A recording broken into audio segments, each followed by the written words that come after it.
fala o seguinte, que não há fundamento jurídico. A gente viu aí a Polícia do Senado falando, se posicionando sobre isso. A gente viu também o Ministério Público Federal dizendo que é preciso arquivar, mas de fato a gente tem juristas divididos. Uns dizendo que houve crime de responsabilidade, outros que não, mas esse tipo de tribunal no Senado é um tribunal político, não é um tribunal jurídico. O senhor acha que Dilma consegue voltar ou não? Olha, o Ministério Público Federal já disse que não houve pedaladas, então houve uma invenção financiada inclusive pelo capital internacional, vários segmentos se juntaram para dar esse golpe.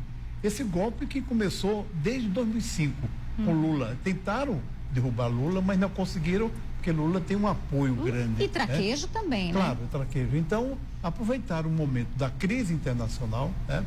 Aproveitaram o momento em que as empresas de petróleo internacionais, elas querem ter o acesso e querem ter o controle do pré-sal, que é um patrimônio nosso, né? E também agora, ou seja, querendo entregar a nossa Petrobras para os bancos, para as empresas internacionais de petróleo. Então, nesse sentido, houve todo um acúmulo de forças reacionárias, das elites, né? Dos banqueiros, dos industriais e tudo mais, que tiveram, inclusive, várias ações do governo em favor deles, mas na realidade nós consideramos de que há ainda possibilidade, e nós acreditamos de que a nossa presidenta Dilma possa retornar e aí fazer aquilo que tem que ser feito, um governo que tem um programa efetivamente daquilo que foi dito durante a campanha, ou seja, se deixou levar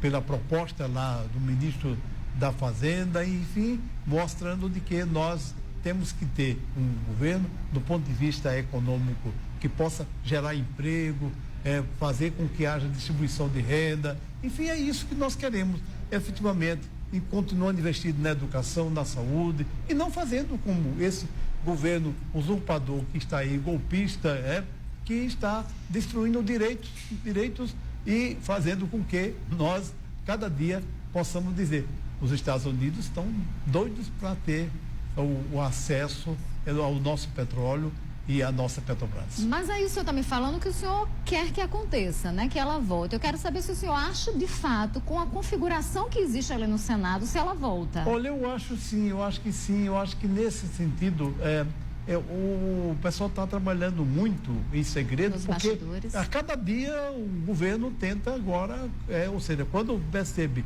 alguém que disse que ia votar, que estava indeciso, aí o governo atual entra, agora mesmo, um dos parlamentares do Senado recebeu agora como prêmio Furnas, Romário, você está falando de Romário. Ou seja, deixou de ser candidato a prefeito do Rio de Janeiro, que estava inclusive entre os dos mais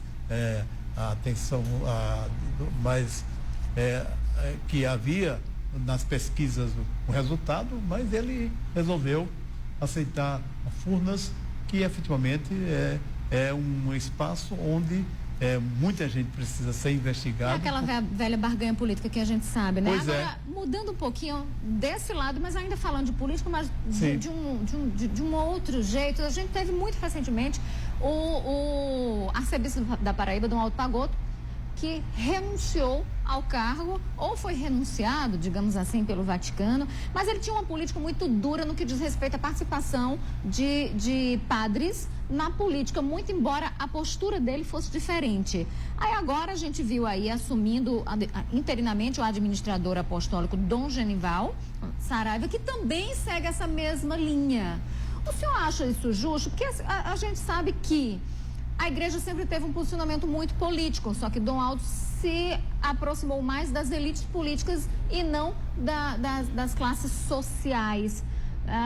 Como é que o senhor enxerga essa história? O senhor vai continuar lutando, por exemplo, para ser político, mas também continuar celebrando suas missas? Eu acho que tem pessoas que têm vocação para a política e sem colocar a questão da religião como um contrapé, o contraponto nessa relação. Dom Aldo esteve aqui, ou seja, ele dizia, faça o que eu digo, mas não faça o que eu faço. Fazia o contrário, que estava sempre apoiando candidaturas, etc. Ou seja, e nós consideramos de que eu fui vítima dessa perseguição dele, né? Aqui, espero que ele possa aproveitar esse momento agora, que vai lá para a sua congregação, possa fazer uma alta análise, uma revisão, uma autocrítica e perceber de que ele não foi um pastor, ele era um gestor, né? Okay. E nós não precisamos da igreja de gestores, nós precisamos de pastores que cuidem do rebanho, que é isso que o Papa Francisco coloca. Então, nesse sentido, não cuidou da evangelização, não cuidou das pastorais, ficou muito agregada à questão econômica, de patrimônio, etc. Isso não é a função da igreja. A igreja tem a missão de levar a boa nova a toda criatura. Okay. E eu posso dizer, Regiane, que na minha vida eu nunca misturo a questão como padre, que para mim é um alimento que me fortalece, a Eucaristia, a oração, a palavra de Deus, e a minha luta como parlamentar, combatendo o bom combate, guardando a dignidade e procurando cada vez mais combater a corrupção, que eu acho que é a grande chaga que nós temos que enfrentar. Além disso, a violência e a impunidade. Eu conversei com o deputado Luiz Couto, do PT. Muito obrigado pela participação. Muito obrigado, aqui no Primeiro Plano. Um prazer receber o senhor. Um abraço. Olha, não sai daí não, porque no próximo bloco tem debate sobre os direitos trabalhistas.